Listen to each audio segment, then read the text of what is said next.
In this video, I'm going to be talking about redox reactions.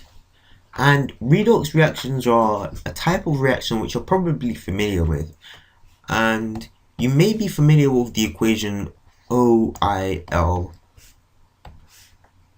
RIG, OIRWG, which means oxidation is loss and reduction is gain.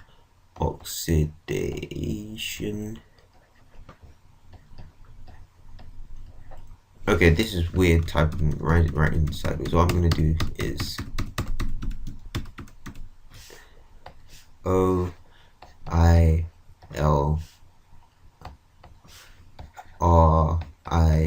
RIG, and I write like that. Oxidation is loss and reduction is gain. I like it. And so yeah, this is a reference to electrons. But before I go into that some more, where do the terms oxidation and reduction come from? Well, previously, many years ago, the terms oxidation and reduction weren't used to refer to the transfer of electrons. They were instead used to refer to the gaining or loss of oxygen, and this is why you have this ox part here. And what it meant was that oxidation is loss. What it meant was oxidation is gain of oxygen. Oxidation is gain of oxygen, and reduction is loss of oxygen.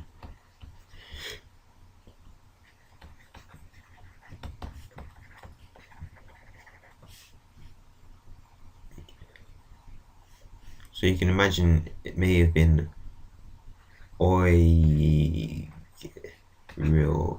or something. Anyway, that's irrelevant. So this, if you imagine the idea behind this, that oxidation is gain of oxygen, what usually happens when something combines with oxygen? Well, usually that thing that combines with oxygen is usually less electronegative than oxygen. If you take a look at the periodic table, most things on the periodic table are less electronegative than oxygen. And so you can imagine, if something combines with oxygen, oxygen is going to be really greedy with electrons, and so it's practically going to lose those electrons. It's not going to lose them, but it's practically going to lose those electrons, more or less. Oxidation is loss. So this still holds true, but there's exceptions like fluorine, which is not going to let that happen since it's more electronegative than oxygen. And reduction is gain. So when it gets reduced, what happens is if it was to lose the oxygen, its oxidation number would usually go back down to what it was before. So because it would get those electrons back. But now let's look at the more modern definition of oxidation and reduction. Let's get rid of this. So oxidation is loss of electrons and reduction is gain of electrons. And these two, when a reaction occurs when an element gains an electron, what happens is that the element or the species which gives that element or species the electrons loses electrons. So that means that anytime a substance is oxidized, another substance is reduced, and anytime a substance is reduced, another substance is oxidized. And so because of this, if one species causes another to be reduced, so if it causes another to be reduced, what we call this species is a reducing agent, because it's like a secret agent which donates electrons. So we call it a reducing agent. It's basically a chemical which gives electrons. And if it was to do the opposite, so if it was to take electrons, so if it's a species which takes electrons, or what I mean is causes another species to be oxidized or lose electrons, basically, we call it an oxidizing agent. Oxidizing agent. Oxidizing agent. And so let's consider a chemical reaction which involves a redox, basically. Now the term redox, I don't think I've introduced it properly, but the term redox basically means when we refer to a reaction as being a redox reaction, all it means is that in that reaction something's being reduced and something's being oxidized. And that happens in very often in loads and loads of equations. So yeah, redox. So as you can see, there's two parts of this word redox, and you can see that we've got the reduced part and the oxidized part. So we combine that and we just call it redox, and that means something's being reduced and something's being oxidized.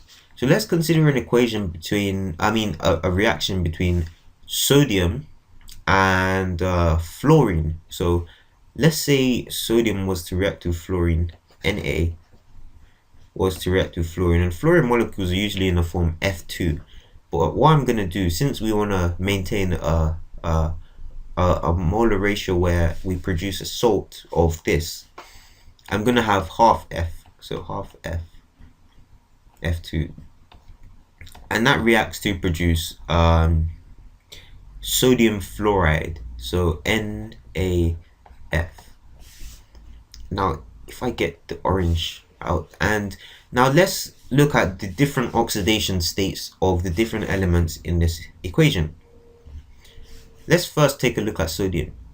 Right here, sodium isn't combined to anything. All it has around it is itself. And so so sodium must have a oxidation number of 0. The same goes for fluorine. Fluorine has nothing around it but itself, and so it must have an oxidation number of 0 as well. Now let's take a look at what's happened here. What's happened is the sodium, and to make this clearer, what I'm going to do is put the charges here, so Na plus and F minus. What's happened is the sodium, which used to have a neutral charge, has actually donated an electron. So if I draw that in yellow, it's actually donated an electron to the fluorine. So the electron basically slides along here and it goes to the fluorine. Now fluorine has an extra electron, and it's quite happy with that because it likes electrons.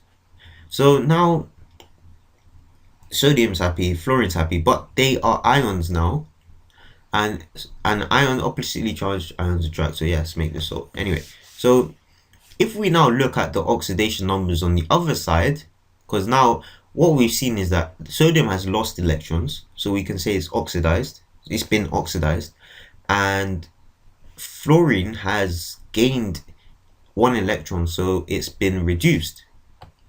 And so we can say that this has been,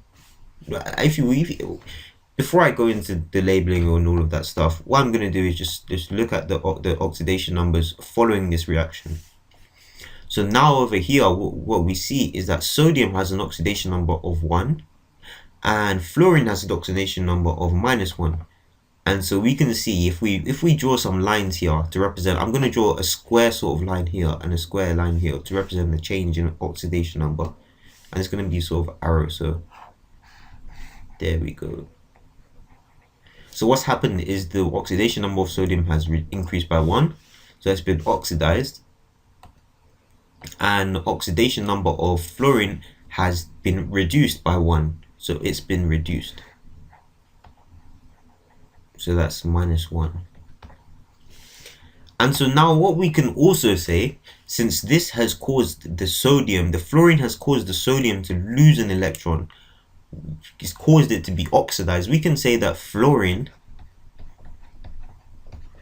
is the oxidizing agent.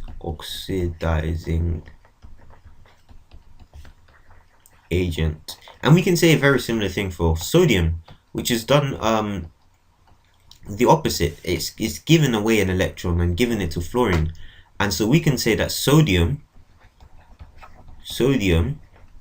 is a reducing agent.